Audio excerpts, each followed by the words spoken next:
What's going on, YouTubers? My name is Robert Serrano Jr., the natural born thriller, the good boy gone bad, and if you don't like it, beat it, because no one wants to be defeated. So welcome everyone to this Impact Wrestling review, the show from March 15th, 2018, and where it's located in Orlando, Florida. You have Josh Matthews and Sanjay Dutt as your commentators. Holy shit. So let's get to the show. Hour number one. I'll open up with a match. You have Fallah Bahh versus Sami Callihan. Sami Callihan's being accompanied by OVE, which is Dave and Jake Crest. And Miss Rick and Jay, what's up, man? You got Josh Matthews, LOL. I love your reaction. Oh, believe me, there's more reactions to come for that one when we get to that. But yeah, so yeah, Dave and Jake Crest from OVE being there at ringside for Sami Callihan as Sami Callihan goes up against Fallah Bahh. So of all people at for Impact Wrestling to have Sami Callihan wrestle is against the ripoff Yokozuna, basically Yokozuna 2.0 Fallah Bahh. The match to me was whatever. And Sami Callihan wins. Let's just say about the match, folks. I didn't care about the match at all. I mean, Sami Callihan, I like Sami Callihan, but what this match means, basically. Well, I'll show you what it means once I get to it. So after the match, when Fallah Bahh lost, Sami Callihan brings Fallah Bahh back in the ring, and you got OVE basically a 3-on-1 beatdown. So basically, they get the chair, that plastic party chair, and it's not about the reason why I say that because it's not still a chair. So basically, Sami Callihan was going to do the same thing on the Fallah Bahh, of what he did to Eddie Edwards 2 weeks ago. So as he's about to do it, all of a sudden we get Eddie Edwards coming out, and he had a baseball bat. He goes in the ring, goes out and chases away OVE, and we can see his eye, basically the effect of his right eye is wow, man. That baseball bat did a lot of damage, even though it was a one swing to the eye on 2 weeks ago. It was happened months ago, but it was taped on TV. But it was they basically it was pre-recorded months ago, and then they aired it 2 weeks ago on a Thursday. So, but yeah, basically Eddie Edwards looks his eyes look like it's been beaten badly, and it's gonna recover pretty soon. But when, I don't know, because I don't want to read any dirt sheets or spoilers or that and any of that nonsense, because I don't want to be spoiled. But yeah, the match itself, it was whatever. Matt Sydal talks about he's going to reveal his guru, his spiritual guide, his spiritual advisor, whichever you want to say, whichever you want to do in there, who cares? At the time I said who cares, but after what happened tonight, I'll get to that when we get to it. GFW, basically a GFWN, which is Global Wrestling Network. They plugged the Feast or Fire match. I believe this was back in 2009. And the participants that won the match was Hernandez, Curry Man, who's under the mask basically under the mask, under the Curry Man mask is Christopher Daniels, Homicide, and Black Machismo, Jay Lethal. If I can remember, if I can remember right too, Curry Man got the Fire briefcase. Homicide got the exhibition champion, the exhibition briefcase. Black Machismo had the tag team briefcase where he has Consequences Creed as his partner, where they were called the Lethal Consequences, and they got Hernandez. I'm assuming he got the World Championship briefcase. Basically, when it comes to getting title shots. But as far as the fire case, let me sure you're terminated immediately from the company. Which folks, I have never been a fan of Feast of Fire because it makes no sense when it comes to this match, other than getting having three championship opportunities in one other random briefcase. And however, one briefcase being that you're gonna fire one of your good wrestlers from the roster. I don't get it. I'll never get it. Why they thought this was gonna be a good idea when they first did it, but whatever. But yeah, it is what it is, I guess, right? Next we get to Mackenzie Mitchell interviewing Austin Aries, basically a sit-down interview. Basically, interviews Austin Aries about being basically first congratulating him of retaining his Impact World Championship against Giant Impact. It also talks about Austin Aries' new book that Austin Aries is about. About his entire life. He's being he's a vegan and everything. All of a sudden, Alberto El Patron shows up. He interrupts, tells Mackenzie Mitchell, if you don't mind, have a word Austin Aries and everything, and all that. So Mackenzie Mitchell leaves, and Alberto El Patron watch Mackenzie Mitchell leaves, which, obviously, Alberto El Patron was checking out Mackenzie Mitchell, which I don't blame him, by the way. Mackenzie Mitchell is a babe. So basically, Austin Aries is wondering why Alberto El Patron is interrupting his interview. So Alberto El Patron, first of all, talks about how he wants to congratulate Austin Aries of his win from Giant Impact last week, and for being the world champion on that. And also he got him a gift, and he brought a gift for Austin Aries. And basically we had some guy look like a waiter, and he's got that strolling table, I believe that's what it's called.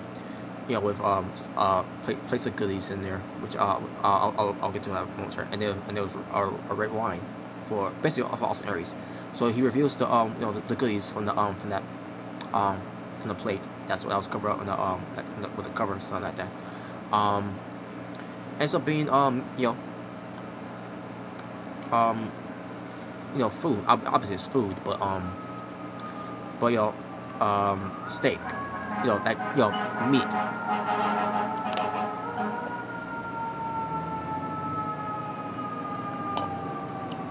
So Alberto El Patron is trying to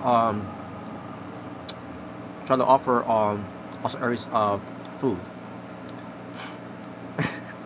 it sounds ridiculous, but basically he's offering piece like a steak. Which Austin Aries doesn't eat because Austin Aries is a vegan. And Austin Aries said that no, he doesn't want. He basically declined the offer of having food, eating food and everything. I bet El Patron was looking a little frustrated at that point. And Alberto El Patron kept teasing him, with the food, but that meat, in front of his face and everything. Austin Aries at one and basically Austin Aries at this point was putting out a banana. He's like he's he's like he rather eat a banana than to eat meat. And he tells Alberto El Patron, I'm sure you love to eat meat and all that. It was. But at the same time, Austin Aries was being funny in this one, but it was also intense because Alberto El Patron was basically getting in Austin Aries' face and everything. And I see myself, what's going to happen here? Is Alberto El Patron going to attack him, something like that? I like saying to myself, what's the goal here? So sure enough, Austin Aries gets pissed off, and Alberto El Patron is like, take these and everything, and then he looks at his Austin Aries' book and everything, and then he's acting like, you're a vegan. And Austin Aries like, hey, no problem, man. You didn't know, like, wow, that was great. That was crazy. So yeah, that was basically it. And Alberto El Patron leaves, and then Austin Aries grabs the bottle of red wine, and he says thanks for the wine, and then yeah, that was it. So obviously this is going to be a build up in the teaser, where it's going to be Alberto El Patron challenging the Impact World Champion Austin Aries pretty soon. When it's going to happen, I don't know yet, but I'm assuming it's going to be next month, because I doubt it's going to be this month, but we'll see. Other than that, we'll see. But yeah, I thought it was good though. A very good segment there for what comes to Austin Aries and Alberto Patron. Now I don't remember if they ever had a match before.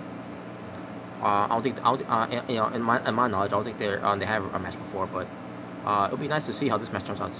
Like just like from last week when it comes to Austin Aries versus Giant Impact, match we've never seen before, and we've seen it, and it was an amazing match. Hopefully we'll get this match to be amazing too. Hopefully, you know, because to Alberto Patron, but we'll see. But other than that, now yeah, the segment was good and intense. Next we get to Allie backstage. She's in catering, and Kiera Hogan walks up to her and basically congratulates Allie for becoming the Impact Knockouts champion. And before I move on with the next, Lorna Vanessa, yeah, she's gone. She's not in Impact Wrestling anymore. So basically, her match last week against Allie was a send off because she's not with the company anymore. I looked it up, and basically, Lorna Vanessa, I think she asked for a release. I think that's what happened. She probably that from what I read, and if I can remember too, she probably asked for a release. So she's gone from Impact Wrestling now. But Mr. Rican J, what you said there. Thank God, Lorna Vanessa is gone. No wedding segments. Yes, that's one thing we can look forward to now. No more wedding segments in Impact Wrestling anymore. Thank God.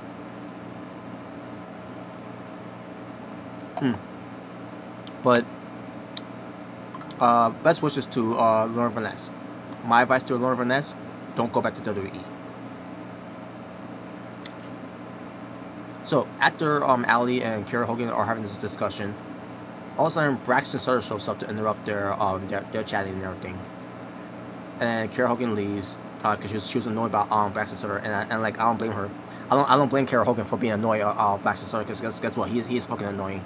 Why is he there? I don't get why he's there. I don't know why he's getting this push, and here's the thing, he has been on TV for God knows how long.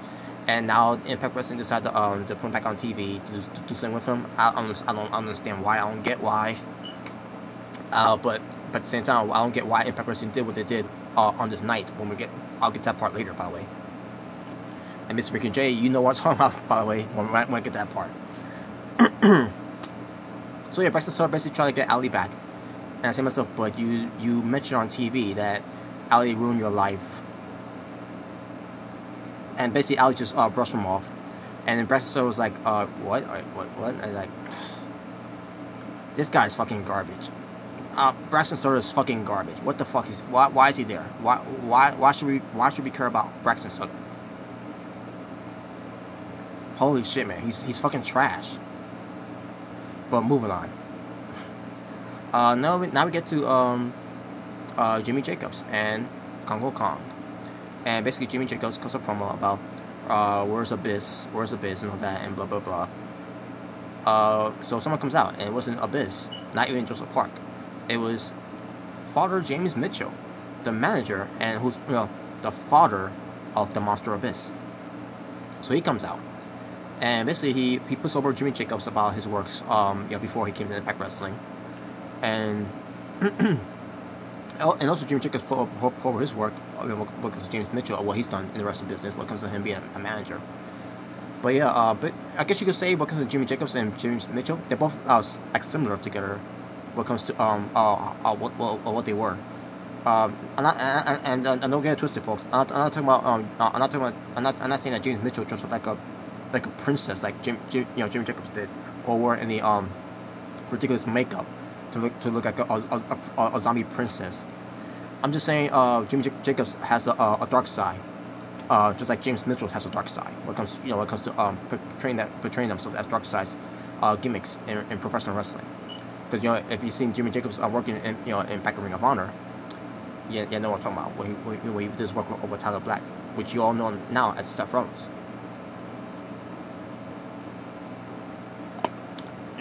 But anyways. So James Mitchell, he basically tells us a story about Abyss, And it is really tricking here. It is really intriguing. With this story too. Basically, when it comes to Abyss, putting all his abuse in his body and everything. When it comes to him being the monster of Abyss and all that, or wreaking havoc and hell and all that. And then also it came Abyss became Joseph Park, because remember years ago when they did this whole thing with Joseph Park. So Joseph Park is looking for his brother Abyss. Chris Park is Abyss, just like Joseph Park is Abyss. So James Mitchell said that Abyss became Joseph Park to get away from the monster Abyss, of the monster Abyss ego, basically. So basically, what I took from this segment here, from Father James Mitchell, is that Father James Mitchell is the reason why that we've been dealing with this Joseph Park character for this whole time in Impact Wrestling. And it was called TNA at the time too as well, but still the same company, but whatever. So yes, James Mitchell is to blame for this whole Joseph Park thing storyline going on the entire time. That's what I took from the storyline when he said that. So I'm saying, okay, so it's your fault you had to deal with Abyss the entire time, with him being a phony lawyer, with this whole Park attorney at law, and then he mentioned on the whole thing with Grandma Jenny and his cousin Chandler Park. I'm like, oh fucking shit, are you kidding me, James Mitchell? Really?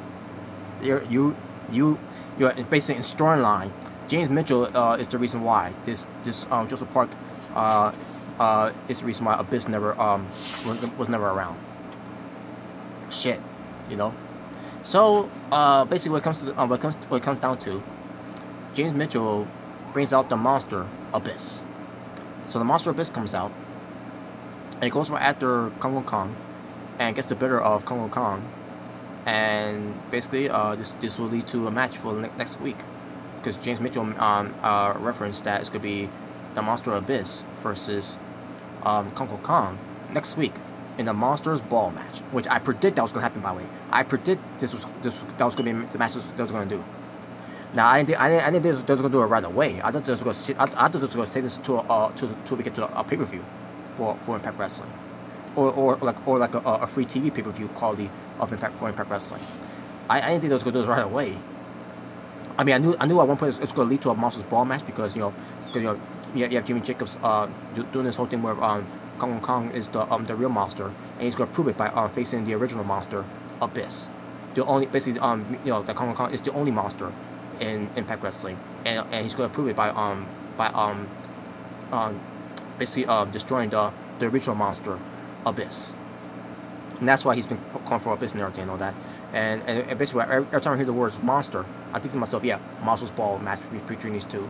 But I didn't think this was gonna do it immediately, But we're going to get that, so that's going to be next week, and I look forward to see how that turns out. But one thing I'm not looking forward to for next week, is something that I'm going to get to later on. But yeah. So yeah, there you go. That was hour number 1 for Impact Wrestling. 12-man wrestling for Impact Wrestling. Welcome to hour number 1. Holy shit. One match? Really? I didn't even realize that. Holy shit. And no, the Global Wrestling Network doesn't count. That's just a past match from 2009 or 2010. I don't remember what year, but I believe it was 2009, but I don't know. Who knows? Anyways, now let's get to hour number 2. Hour number 2. We'll get to that later. Taya Valkyrie versus Rosemary. Before the match, they show a video package of the feud between Taya Valkyrie and Rosemary that started from 2017, but it never fully left off the ground because of the whole thing what happened with Taya Valkyrie, where she couldn't go to Canada. Where Impact Wrestling was doing the shows. Weekly. So now they're back to this, and we get a video package. And by the way, the video package I'm trying to remember what was the song. It was basically a woman singing a song while the video package is playing between Tyra Banks versus Rosemary. And I think if I can get, oh yeah, Desire. I think that's the name of the song, Desire. But I thought it was good though. I'm not trying to crap on or anything. I thought it was good though. You know, when it comes to to this feud. So they had a match. Oh, good match! Wow, this was a good match. I'm like saying to myself, oh my god, this is a good. Like this match, you know, between Tyra Banks and Rosemary put Fallah Bahh and Sami Callihan's match to shame. Because I didn't really care about the match because you got Fallah Bahh in that match, and I don't care about Fallah Bahh. But in this match, I care for it deeply. A lot of hard hitting, a lot of good innovative moves. But then it ended with Rosemary and Tyra Banks going over the ropes. Where basically Rosemary close-signing her over the ropes, and she goes along with her. And we almost have a wardrobe malfunction when it comes to Rosemary, because her boobs almost, you know, popped out of her you know. Oh man, because a demon assassin's nipple slipped there. I'm just saying. But anyways, so yeah, so basically this ended by a double countout. After the match, they kept on fighting all the way up on the stage. And Rosemary was going to charge at Tyra Banks.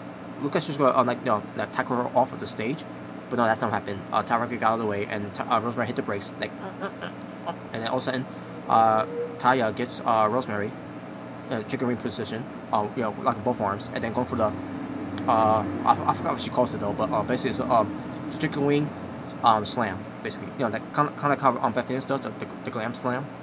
Basically, Tyra Banks did it again to Rosemary. This time not on the ramp way, but on top of the stage. But I guess you could say it's the same thing, but you know, whatever. So yeah, so there you go. Tyra Banks once again standing tall over the demon assassin Rosemary. And if they're going to do this match again, folks, because obviously well, based on what they did here, of course they are going to, because it ended by a double countout, and then once again Tyra Banks went over Rosemary. You know, when it comes to who won the fight. They're going to do this match again, and they're going to add a stipulation in that match this time, and I can't wait to see what that stipulation is going to be. Because originally, for when it comes to Bound for Glory, Rosemary and Tyra Banks were supposed to face each other on that night in Canada, but yeah, I already explained why about Tyra Banks couldn't be there, because I guess I don't remember what it was. Oh yeah, the signing, yeah, filling out the paperwork that she needed to sign up. Even though she was born in Canada, but whatever. I don't know. It was a confusing, messed up situation there, folks. But anyways, they were supposed to have a match, on Bound for Glory, which was at first it was called the Bloody Mary, but and then also they changed it to just call it First Blood. I said to myself, but wait a minute, I love the name better. Yeah, your name better, Bloody Mary. But whatever. But yeah, so I'm assuming that's gonna be the match they're gonna have, First Blood, maybe. Who knows? Maybe not, but who knows? Maybe they will, but maybe it'll be different. But we'll see. All right, so then we get to Eli Drake. So he's trying to call Chris Adonis on his cell phone, and he wasn't picking up. So he decided to call him from the working phone from the company. And he's wondering what happened with Chris Adonis, because they're both supposed to be in the Feast of Fire match together. So they can help Eli Drake to get the briefcase, to see if he could get the opportunity to be world to get the world championship title shot. So Chris Adonis says he didn't want to take that chance. That's why he didn't want to show up there and all that. And there you go. So Eli Drake, what does Eli Drake does? He's like, you're fired, and he starts destroying the phone and everything, throws on the ground and all that. I'm like, wow, what the fuck was that? I actually enjoyed it. It was entertaining. So yeah, and also what took from this too, Chris Adonis, he's gone too. He also been released from Impact Wrestling. Now I'm assuming, after what I read, and if I can remember too, I think Chris Adonis may also ask for his release too. So not only Lauren Vaness asked for a release, but also Chris Adonis, he asked for his release too. So yeah, they're both gone now. And my advice to Chris Adonis, don't go back to WWE. There you go. Mackenzie Mitchell, she interviews EC3. And I could get 2 fucks about EC3 because he's not there anymore. So what's the point of listening to his interview anyways? What's the point of him cutting a promo anyways if he's not even there anymore? Because as he's doing all this, he knew at that time he was leaving anyway. So why the fuck do I care about watching EC3 or even listen to EC3 on this show? Mr. Freaking J, Vaness advice: don't go to WWE. Chris Adonis, don't. Chris Adonis advice: don't go to WWE. LOL, love it. Yeah, exactly. I would, and if I care about EC3, I'll give him that advice too. But but what I know.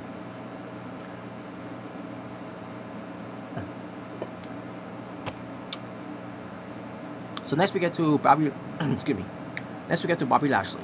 He confronts Brian Cage. Why? Because he wants him to know that he didn't need his help last week and all that. He could have done it on his own.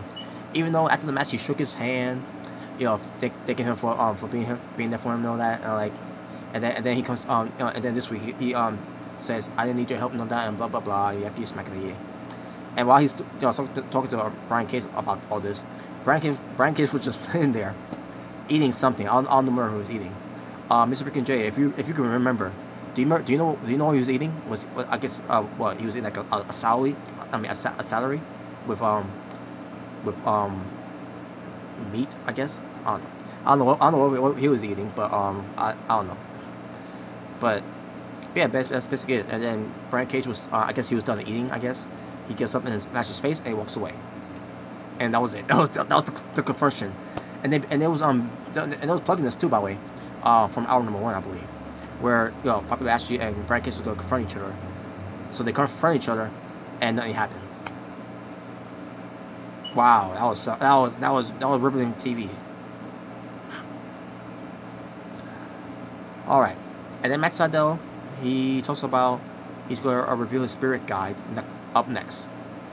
Basically, we're going to find out who's the spiritual guide, his spirit, basically his guru that helped him in Impact Wrestling, and we're getting close to that.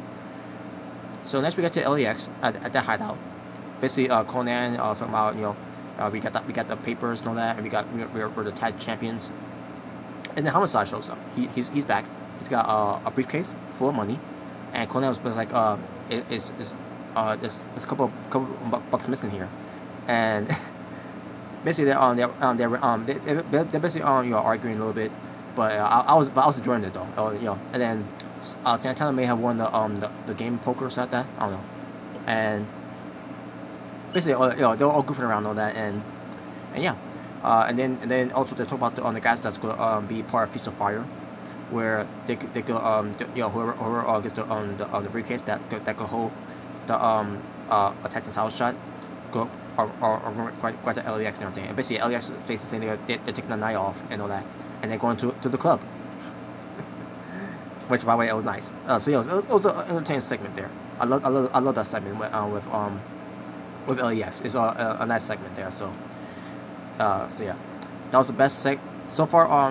Besides basically besides the segment with Austin Aries and Alberto Patron, and the segment with the return of James Mitchell about bringing back the Monster Abyss, and then the segment with Eli Drake breaking the phone because Chris Adonis decided to no show, and then we get to the LAX segment where I'm like, oh my god, I'm enjoying those segments and all that, and also I was enjoying the matches that was giving us, even though there wasn't much wrestling matches on the show. But yeah, I thought it was good. I was enjoying the show, and of course you got EC3. I don't give a fuck about. The Lashley and Brian Cage confrontation, if you want to call it a confrontation that you want to see, you want to go back to watch. and then you got that pussy Braxton Sutter there, that like, and then you know that match with Falaba, whatever. Yeah, it was going. Basically, I guess you could say it was going good here, and keep in mind, folks, this is the Impact Wrestling, after the fallout from last week when it comes to Impact Wrestling's Crossroads 2018.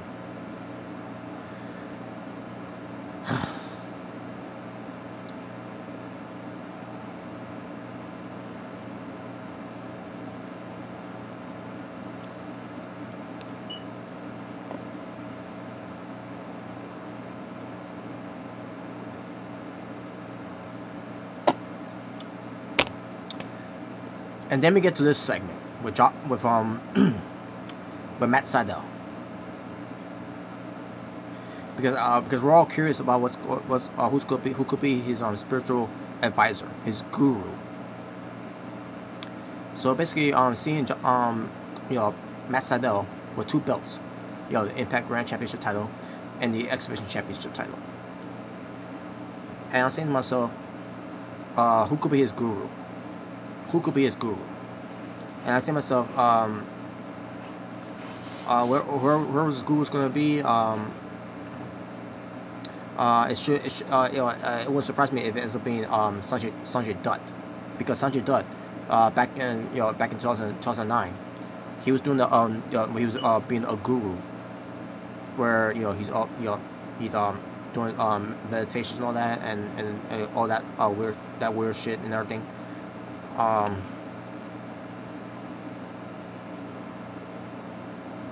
At least that would make sense with him being the spirit guy, because he's the original guru of Impact Wrestling. So Matt Sydal basically cut a promo about all this and everything, and then he reveals someone coming through the entranceway to be basically for the man responsible for Matt Sydal's success in Impact Wrestling. And of all fucking people, that this company, Impact Wrestling, for those motherfuckers backstage to choose Matt Sydal's guru, of all fucking people, Josh Matthews. Are you fucking kidding me? When I saw Josh Matthews come out there, I'm like saying to myself, what? Like, I at this point I was fucking speechless. My eyes in total fucking shock that I saw it was Josh Matthews. Like, are you kidding me? Josh Matthews again? We're doing this Josh Matthews being on TV again?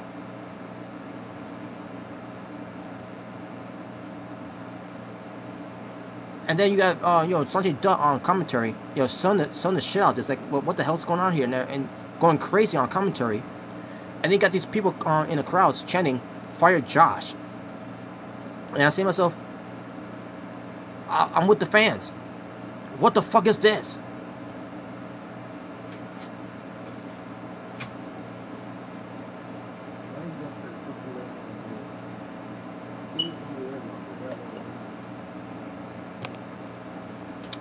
I'll try to keep it down, folks. I'm sorry.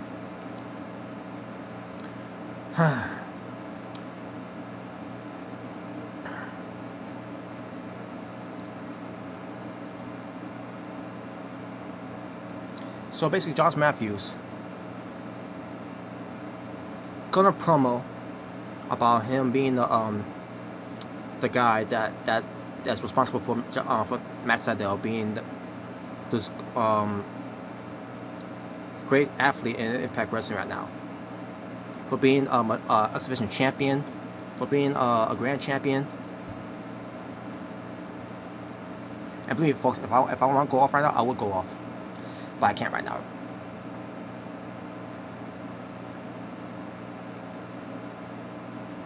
Basically, they're both pulling each other over, and I'm sitting there watching this. Hold on a second. I'll try to keep myself together here.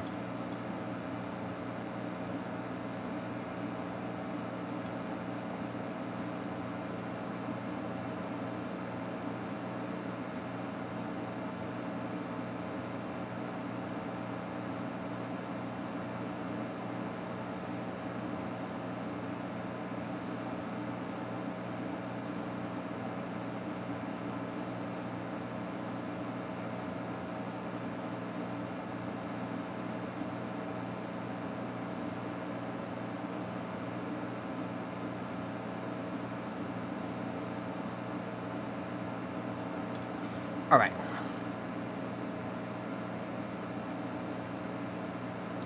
Huh.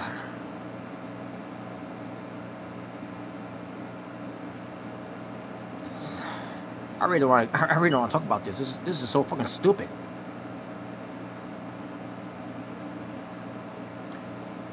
Like who the hell thought this? For backstage for in charge of Impact Wrestling, who thought this was going to be a good idea? And you got these crowds, chanting delete. Matt Hardy's, Broken Matt Hardy, delete, delete, delete. Delete this fucking segment. This was fucking garbage. Yo, this segment really basically I'm sitting there watching this and like saying to myself, why are we going back to Josh Matthews again? Why are we doing this with Josh Matthews again? I thought we're done with that already. I thought we were past this last year. And with Josh Matthews being involved with this now we're gonna hear him being annoying on commentary again. I went through that last year, and I want to go do this again.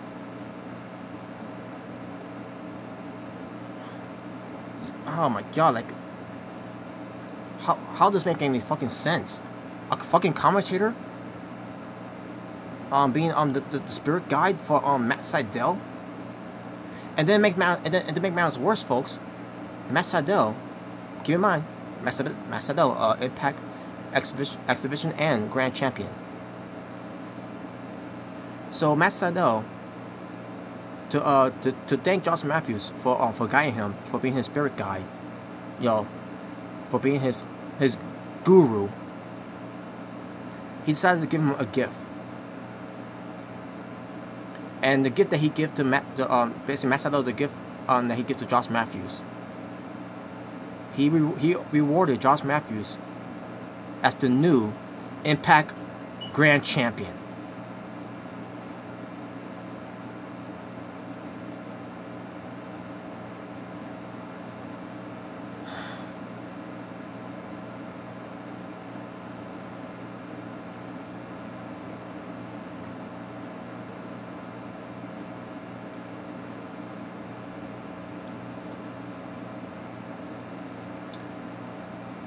TM, yo, what's up?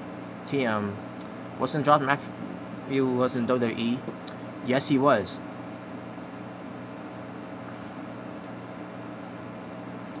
Gino, I think they are going to retire the Impact Grand Championship, and that's why Matt Sydal gave Josh Matthews the title. Well, they might as well. Holy fucking shit, man! They just. After seeing that segment with Josh Matthews being rewarded as the Impact Grand Champion, for what? For fucking what? What the fuck he's done in that company to be a Grand Champion? He hasn't fucking wrestled. He may have wrestled a few matches last year. Other than that, what the fuck he's done in this company? This was some fucking bullshit.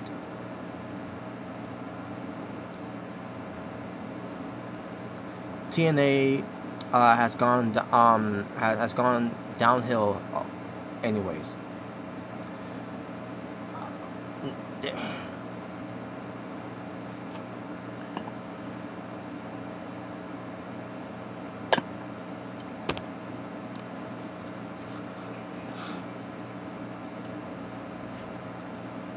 I don't know what to say.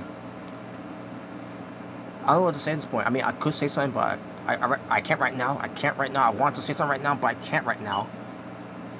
Damn it. Why'd I be so fucking late?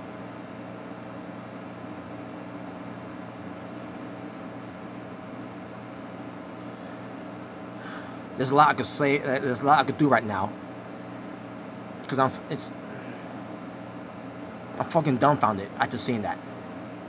We're going to 2017 again in 2018 with Impact Wrestling, where Josh Matthews is going to be the focus of the point again. Not only on TV when it comes to on being a person now, and I'm assuming they're gonna have him wrestle again, but now he's going to be the focus again on when it comes to him being the voice on TV as a commentator. Are you fucking kidding me? I've been through this last year. I don't want to go through this again. Josh Matthews was the reason why I stopped watching last year, because they made the focus all about him. They overrated this motherfucker. Put him on TV, and then he's on commentary calling himself the GOAT, the greatest of all time. Putting himself over like he's the greatest thing ever. He said he's on the level of Jim Ross. Get the fuck out of here. You're not on the level of Jim Ross, Josh Matthews. You're fucking garbage.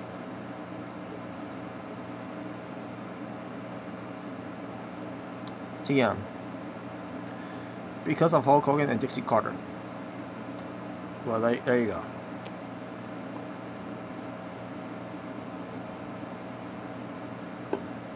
I guess you could say this story went downhill from there. He sounds like TNA's Michael Cole. That's what they were doing. That's what they were doing with Josh Matthews last year. They basically had Josh Matthews beat the Michael Cole for TNA Impact Wrestling. Whatever you want to say. Arizona State. What's up, Rob? What's up to you too? Like, holy shit, this was fucking dumb. Why did they do this? Who thought this was a great idea? Holy fuck, man.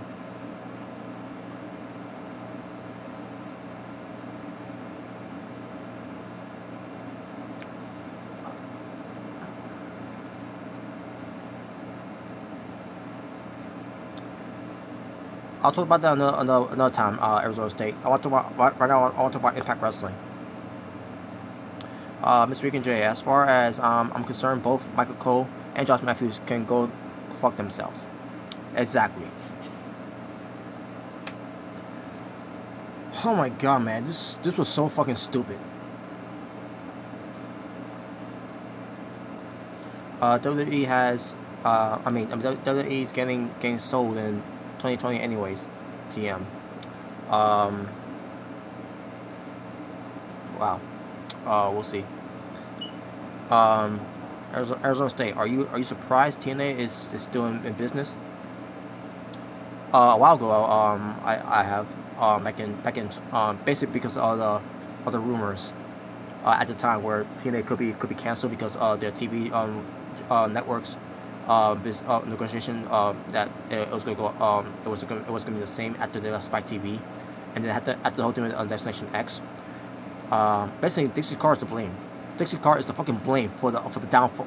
Yeah, you may say something about Hulk Hogan, but Hulk Hogan was in a way actually he was helping himself gain over, but Dixie Carter is the fucking blame for the downfall of TNA. And now look at that in the mess they're in right now. You got guys backstage that's booking the show like it's sports entertainment because of these wedding segments when it comes to lawyers commercials and all that bullshit that they've been doing last year. Hell, Billy Corgan was a better backstage crew because of making Impact Wrestling at the time TNA better than what we're getting right now. And yeah, some people I can say about Billy Corgan all you want, but Billy Corgan was the reason why that besides Matt Hardy and Johnny Borash and whoever else want to put in there, Billy Corgan was on the backbone for keeping TNA of what in the state that it was back in 2016.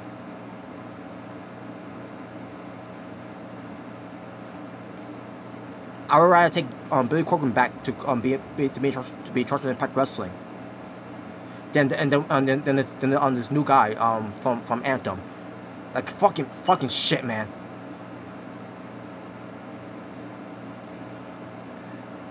TM. Well, his booking was a small problem of the blame. Dixie Carter was the only one who fully ruined TNA. Yeah, because Dixie Carter doesn't know shit about wrestling. Billy Corgan, who's a fan of wrestling, which makes sense of him. He has some great some great inputs of Impact Wrestling. Decay, for example.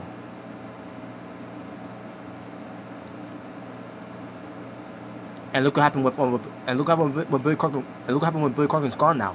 Decay is no longer together anymore. If Billy Corgan was still there, Crazy Steve would never left, and they'll never split up Decay. Decay was one of my favorite factions in TNA at the time, and now with Billy Corgan gone, they decided to end the Decay faction.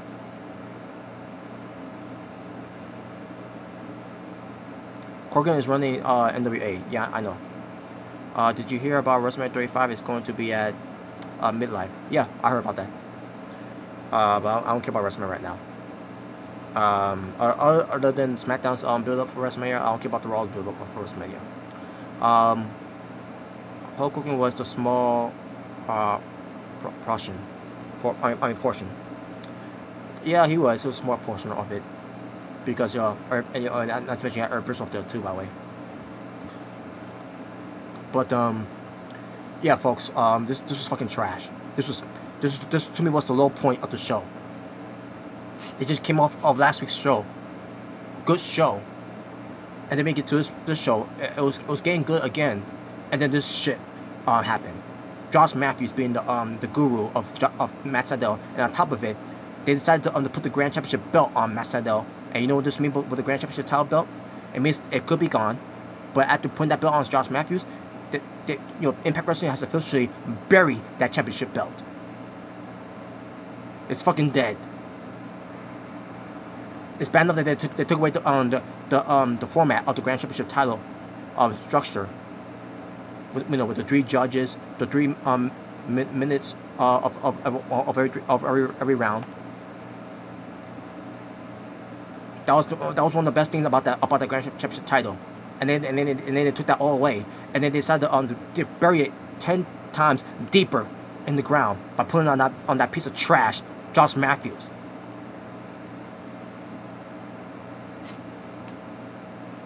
And think about the guys that won that championship belt, like Aaron Rex, Moose, Drew Galloway.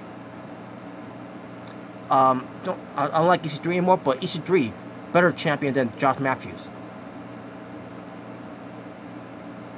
Matt Sydal, and then with Matt Sydal being on the guy to give the belt to Josh Matthews, like, are you fucking kidding me? What kind of show will have a wrestler give up his belt to a lowly commentator like Josh Matthews? And that's the case. And you know how we always crap on WWE and everything, but at least WWE was not this stupid to have a champion, a wrestling champion on their roster to take the belt off and then just hand it to a commentator. Like what the fuck? This was so dumb. This was dumb. Who the fuck came up with this idea? And who thought this was gonna be a good idea anyways? And what this is gonna do? It's just gonna chase some people away. And how do I know that? I was one of them. Josh Matthews chased me away from this product because they were overrating him on TV. They kept pushing him and shoving him down our fucking throats. And they're going back to this again. This is not gonna build up any viewers. You're gonna chase away viewers because of this.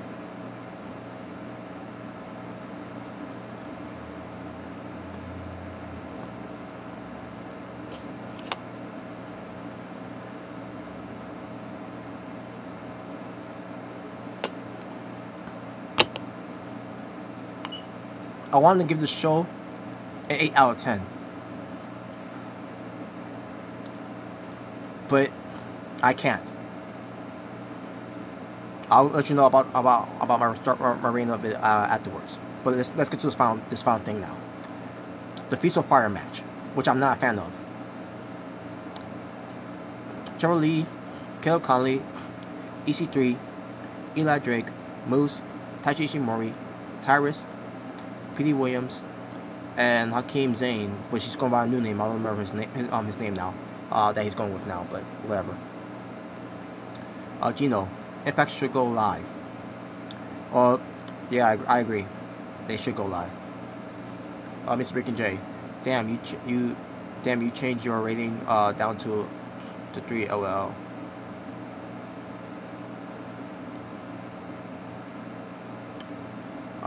Wait, did I?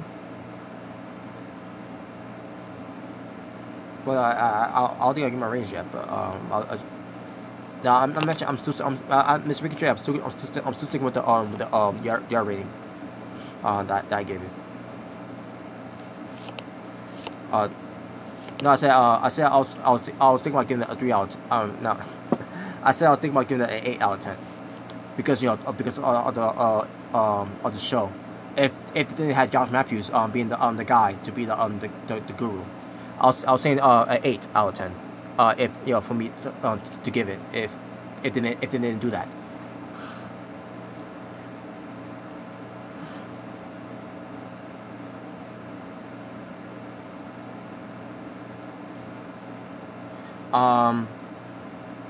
So yeah, let's get to like I said, this guy named Hakeem Zayn. He's got a new name. I forgot what it was, but I don't care. But basically, Hakeem Zayn is the guy who won the Global Forge reality show on the ImpactWrestling.com site to become a wrestler. So, and yeah, look who's at right now, by the way. Maybe they'll do something for him this year, but I don't know. Who knows? So, anyways, the briefcase. P. Williams got the number 2 briefcase. Moose got the number 4 briefcase. EC3 got the number 3 briefcase, and Eli Drake got the number 1 briefcase. Now, in the match, the match itself was I thought it was alright, but you got Tyrus, out there in the ring doing nothing.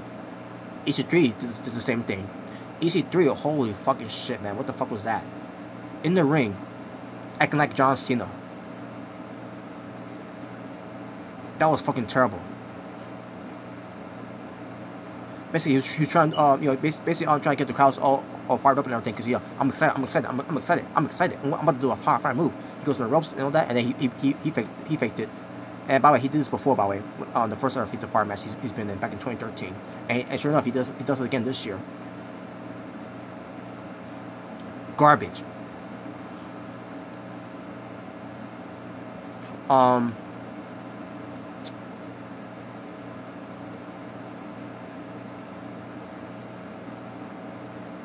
Oh yeah, Josh Matthews was on commentary.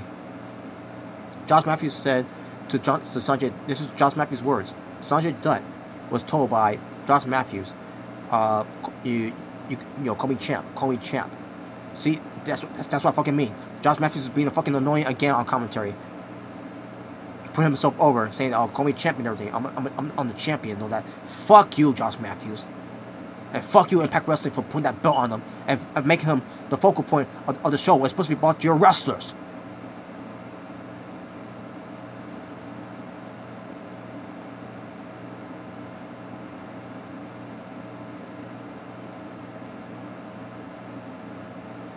So yeah, again, P. Williams number 2, Moose number 4, EC3 number 3, and Eli Drake number 1. Basically with the number of briefcases. So they won the briefcases of the Feast of Fire. And it won't be revealed until next week to see who got the title shots and who's the one person that ends up being fired. And by the way, folks, in this match too, it's obviously excuse me, I let you know the reason why I'm not a fan of this match.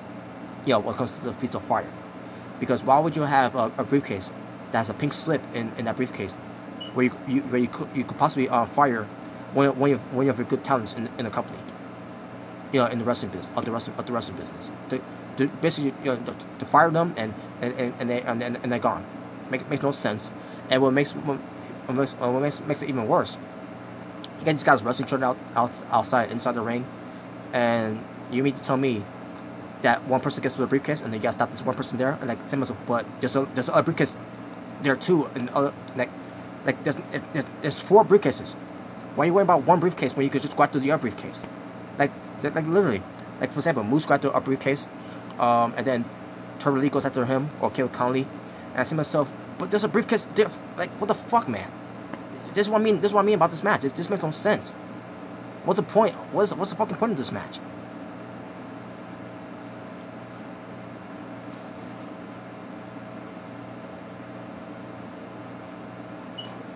So anyways, there you go. And that was the main event match to end the show. And I will find out next week who gets the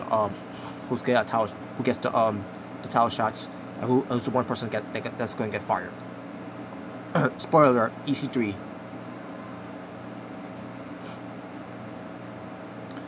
And there you go. That was the show. Toma Wrestling for hour number 2. 2. So Toma Wrestling overall for Impact Wrestling from March 15th, 2018. 3. And by Mr. Rick and Jay, I should give it a 3 out of 10, right? I should give it a 3 out of 10. But I'm not going to.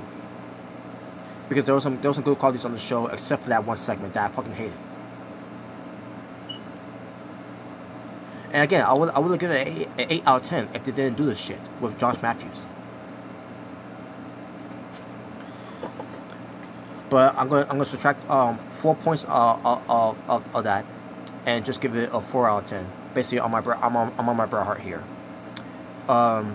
Good show, but there was nothing great about the show. 4 out of 10.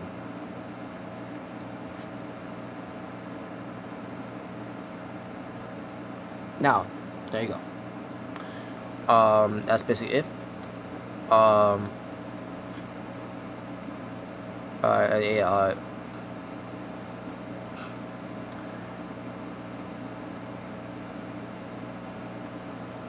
on a second.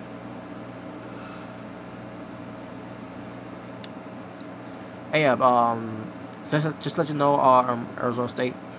Yeah, I heard about Undertaker, where people are thinking it's gonna be American Badass. I don't believe it, but we'll see. I mean, it wouldn't surprise me, but we'll see.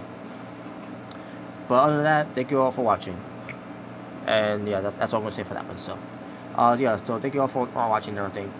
This should have been a fun review. This should have been a fun review for me to do. If Impact Wrestling will never have done that.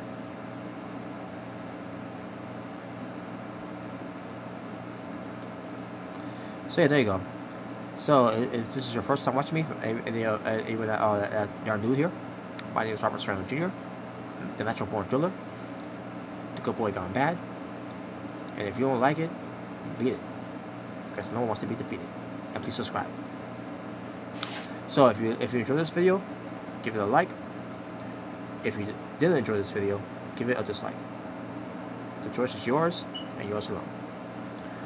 And I'm gonna call it a night. So there you go. I got to say. So thank you all for watching. Y'all take care. Have a good night. Peace on the streets. Talk to you all soon. But for now, I'm out.